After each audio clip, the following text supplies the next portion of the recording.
week's title comes with a batch of warning labels right up front. So if you're not in love with little flashy lights in the dark or intense jump scares, you may want to look elsewhere. You've been warned.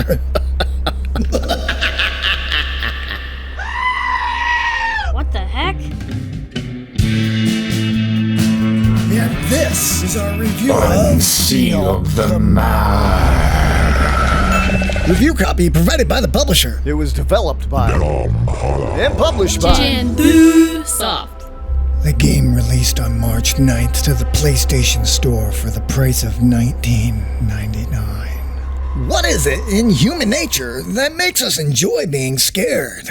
I'm not talking about like intense fear for livelihood scare, but just a little spook, just a little jump scare that provides us a quick startle, but quickly fades, letting you know that it wasn't real, or that everything will just be alright.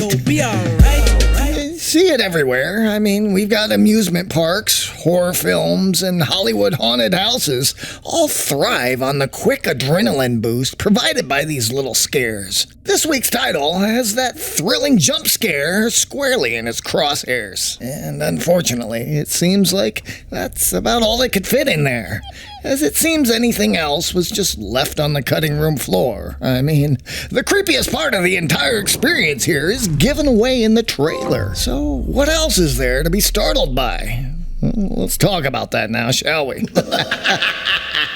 The game is targeted as a first-person psychological horror title where you're trapped in a nightmare searching for a way out. Which, okay, I think I've played a couple games like this before. Maybe. The storyline really isn't spelled out very well here in the game. Instead, players are just kind of thrown into a small dark basement with narrow hallways and dark shadows at every turn. To make matters worse, your only light source has a limited lifespan and is always at the forefront of your mind as to how much you're actually using it. So walking around in the dark is kind of preferable. Maybe not. Light sources like the flashlight, a lighter, light bulbs, and a camera have expendable fuel sources that constantly need to be sought out and maintained, or you'll soon be out of light. In the dark with this thing. Not to mention, you're not alone. The ghostly figure known as the Mare is somewhere lurking in the shadows, right with you, just waiting around. Nice. Okay, Mary, you just stand there in the dark corner. I'm going over here. Never mind me. So you have the main parts for a nightmarish game here. You got a dark maze, tools for you to go seek out, and collectible items, and the ghoul. Great game of cat and mouse in the dark. Each of these areas, there is a door that'll unlock based on the trigger that you need to find in burning a set of little teddy bears. Or a puzzle, like lighting candles in a certain sequence. You figure it out. There are clues scattered all throughout the walls, telling some sort of diluted storyline here, but honestly, I could care less. There are about 90 sticky notes just scattered throughout the game, which further spell out the storyline, but they were pretty vague and failed to spark my interest, so I kind of walked right on by them. The first several levels here seemed to repeat the same environment, which gave me the general feel of a lack of level progression. It's kind of important for a video game. It was kind of like I was stuck in a hamster wheel and the environments were so dark, the audio actually took the forefront for sensory and perception. I had to rely on my hearing. I highly recommend saving this title to play at night in the dark with a good set of headphones, as the audio cues are extremely crucial, and it's about the only way I could navigate towards the hidden bears or know that the Mare was approaching. I found the general gameplay to be unrewarding, and I recently ran the gambit of jump scare games like Five Nights, Poppies, Cakeys, and Ban, so I'm going to add the old Mare to that list.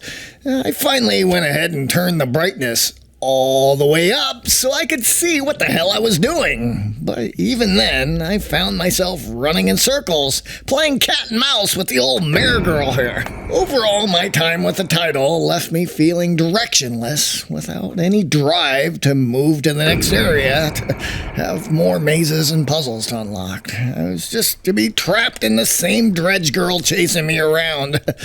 I could see the appeal for a short little horror game here with a creepy little girl on the cover, but it felt like a one-trick pony that soon lost its appeal. And therefore, it went ahead and left the farm with 1 Beans out of 5.